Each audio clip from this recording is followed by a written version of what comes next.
L'extrema dreta ha capgirat completament els discursos polítics de tot el món occidental.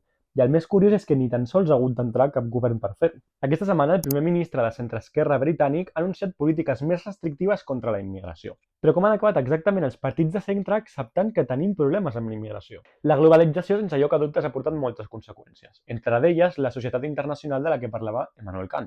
Una societat que té una mobilitat molt més flexible i que té la llibertat d'escollir el seu lloc de residència en un altre país que no sigui el de naixement. I això, siguem sincers, ens ha pillat en calces. I és que no haver-nos preparat per un augment tan desproporcionat de la població ha causat problemes d'habitatge, ha causat problemes de seguretat i d'identitat col·lectiva. Això no afecta només a la qualitat de vida dels ja residents en aquell país, sinó també als nouvinguts, ja que no troben aquella prosperitat que havien vingut buscant. I això al final causa gent en risc de pobresa extrema, persones sense llar i un augment de la conflictivitat.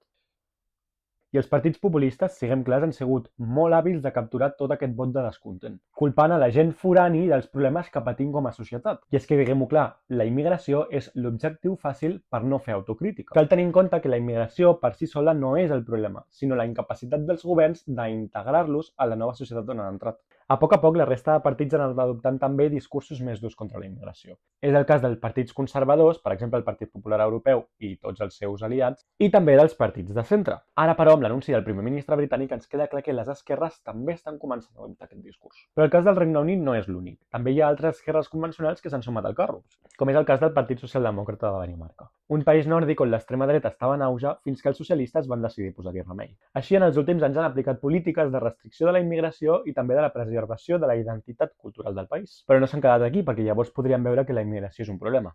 No. Llavors el que han fet és preparar-se per a aquest augment ràpid de la població. Han promogut polítiques d'habitatge, han preservat el danès, etc. I els resultats són clars. El suport a l'extrema dreta danesa s'ha reduït d'un 25% l'any 2014 a un 13% aquest any. I això en un context on l'extrema dreta europea està guanyant fàcilment entre un 30 i 40% del suport. I són exemples clars França, el Regne Unit o Polònia. I vosaltres què en penseu? És encertat aquest canvi en el paradigma envers la immigració? Deixeu-me uns comentaris i no oblideu seguir-me per no perdre més contingut com aquest.